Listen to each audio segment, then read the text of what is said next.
एक घने जंगल में कराल केसर नाम का एक शेर रहा करता था। जब वह शिकार करता था और खा के पेट भर लेता था तो बचा हुआ मांस धूसरक नाम का गीदड़ खाता था और शेर की सेवा किया करता था। वह शेर के साथ ही रहता था। एक बार शेर की हाथी से लड़ाई हो गई। वैसे तो हाथी और शेर की लड़ाई जनरली होती नहीं है, क्योंकि शेर हाथी के भारी भरकम शरीर से थोड़ा डरता भी है। जब शेर की हाथी से लड़ाई हो गई तो उसके शरीर पर कई जगह घाव हो गए। उसके पैर में बहुत चोट आई थी, जिसके कारण वह ठीक से चल भी नहीं पा रहा था। शिकार करना तो दूर, वह अपनी गुफा में पड़ा पड़ा कई दिन भूख से तड़फ रहा था। एक दिन उसने अपने सेवक गीदड़ से कहा कि हम दोनों भूख से व्याकुल हैं।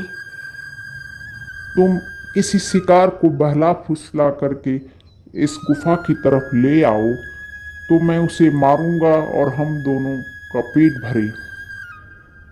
गीदड़ शिकार की खोज में चल दिया। खोजते खोजते खोजते वह जंगल के बाहर एक गांव के निकट पहुंचा। वहां उसने तालाब के किनारे लंबकर्ण नाम के गधे को हरी हरी घास चरते हुए देखा और उसके पास जाकर बोला, मामा नमस्कार। बड़े दिनों बाद दिखाई दिए हो। इतने दुबले कैसे हो गए हो? गधे ने उत्तर दिया, भांजे क्या कहूँ, मेरा मालिक धोबी बड़ा ही निर्दयी है। वह मेरे ऊपर भारी से भारी बोझ लाद देता है। यदि मुझसे बोझ ढोया नहीं जाता है तो वह डंडे डंडे मेरी पिटाई भी करता है। भरपेट भोजन भी नहीं देता है, थोड़ी सी घास खाने को देता है। स्वयं मुझे यहाँ चोरी छिपे आकर के घास चरनी पड़ती है, इसलिए मैं धीरे धीरे दुबला होता जाता हूँ। गीदड़ बोला, मामा यही बात है तो तुम मेरे साथ चलो ना। वहाँ भरपूर घास खाने को मिलेगी, स्वच्छंद वातावरण में विचरण करने को मिलेगा, खुले खुले मैदान हैं, नदियों में कल कल करता हुआ जल बहता है। वहाँ चलो और हंसते गाते जीवन व्यतीत करो। लंबकर्ण ने कहा, बात तो ठीक है भांजे, किंतु हम ठहरे देहाती पशु वन में जंगली जानवर मारकर खा जाएंगे, इसीलिए हम वन के हरे भरे मैदानों में जाने की कोशिश नहीं करते हैं। गीदड़ ने कहा, मामा ऐसा न कहो, वहाँ तो मेरा ही राज्य है। मेरे रहते तुम्हारा कोई बाल भी बांका नहीं कर सकता। तुम्हारे जैसे कई गधों को उनके अत्याचारी मालिकों से हमने मुक्ति दिलाई है। कई गधे जंगल में स्वच्छंद रूप से विचरण कर रहे हैं। तुम भी चलो ना। वहाँ इस समय 3 गर्दभ कन्याएं अब जवान हो चुकी हैं, बहुत ही खूबसूरत हैं। उन्होंने आते हुए मुझसे कहा था कि यदि तुम गांव की तरफ जाओ तो हे मेरे सच्चे पिता, गांव में जाकर हमारे लिए किसी सुयोग्य बलिष्ठ गर्दभपति को ढूंढ लाओ। इसीलिए तो मैं तुम्हारे पास आया हूँ। मैंने देखा तुम उनके योग्य हो। गीदड़ की बात सुनकर लंबकर्ण गीदड़ के साथ चलने को राजी हो गया। गीदड़ के पीछे पीछे धीरे धीरे चलता हुआ वह उस वन प्रदेश में पहुंचा। वहां कई दिनों का भूखा शेर भोजन की प्रतीक्षा में बैठा था। उसने जब गधे को देखा तो आओ देखा न ताओ, उस पर छलांग लगा दी। अचानक हुए हमले से गधा हड़बड़ा गया और जोर लगा के भाग खड़ा हुआ। क्योंकि शेर घायल था, उसने पंजा मारा, लेकिन पंजा गधे की पीठ पर ठीक से नहीं पड़ा और लंबकर्ण भागते हुए अपने गांव को पहुंच गया। गीदड़ ने कहा, तुम्हारा पंजा तो बिल्कुल बेकार हो चुका। यह पंजा तो एक गधे को भी नहीं मार सकता है, क्या तुम इसी बल पे हाथी से लड़ने की कोशिश कर रहे थे? शेर ने जरा लज्जित होते हुए उत्तर दिया।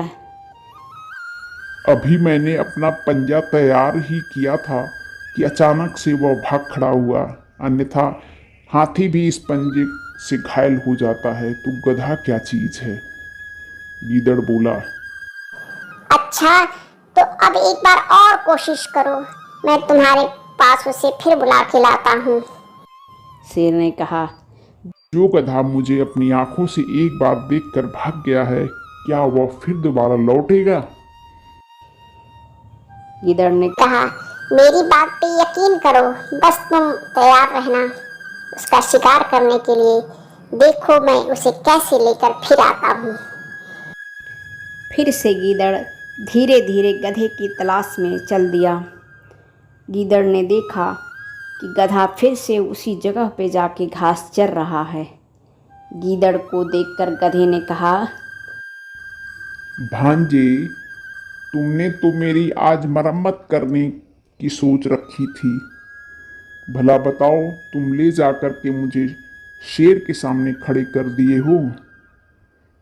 एक क्षण और हो जाता तो हमारा तो जीवन समाप्त ही हो जाता। भला वह कौन सा जानवर था जो मुझे देखकर उठा था और जिसका वज्र समान हाथ मेरी पीठ पर पड़ा था?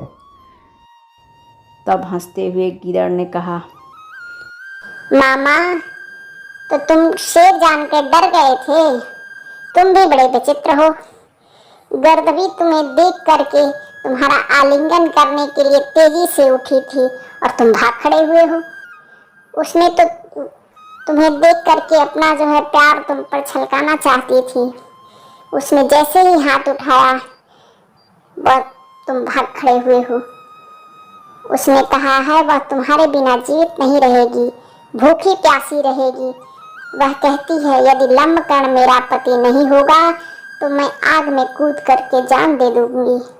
इसलिए उसने मुझे तुम्हारे पास फिर से भेजा है। अब उसे अधिक मत सताओ, अन्यथा स्त्री हत्या का पाप तुम्हारे सिर पे लगेगा। आओ चलो मेरे साथ। लंबकर्ण गीदड़ की बातों में आ गया। वह उसके साथ फिर से जंगल में चल दिया। जवान स्त्री का मोह उसे खींच लाया जंगल की तरफ। वहाँ पहुँचते ही शेर उस पर टूट पड़ा। उसे मारकर शेर तालाब में स्नान करने चला गया। गीदड़ रखवाली कर रहा था। शेर को जरा देर हो गई। भूख से व्याकुल गीदड़ गधे के कान और दिल के हिस्से को खा गया। शेर जब भोजन पूजन करके वापस आया तो उसने देखा कि गधे के तो कान ही नहीं हैं, उसके दिल का हिस्सा भी गायब है। क्रोधित होकर उसने गीदड़ से कहा, अरे मूर्ख, तूने मेरा इंतजार भी नहीं किया। मेरे मारे हुए शिकार को तुम पहले ही खा गया। तुमने तो उसका कान और दिल खा लिया है। हाथ जोड़ करके गीदड़ ने कहा, स्वामी, ऐसा ना कहो, आप मेरे मालिक हो। मैं भला आपके खाने से पहले कैसे खा सकता हूँ? इसके तो पहले से ही कान और दिल नहीं था, नहीं तो वह मेरे साथ फिर दोबारा वापस क्यों आता? एक बार वह खतरे से बच के निकल चुका था, लेकिन फिर से वापस उसी दलदल में फंसने के लिए आ गया था। शेर को गीदड़ की बात पर विश्वास हो गया। दोनों ने बांटकर गधे का भोजन किया। तो देखा आपने, धन और स्त्री का मोह आदमी को कहीं का नहीं छोड़ता है। वह एक बार दलदल में फंसने के बाद भी बार बार उसी तरफ जाता है। हमारी कहानी आपको पसंद आए तो हमारे चैनल को लाइक, शेयर, सब्सक्राइब जरूर कीजिए। धन्यवाद।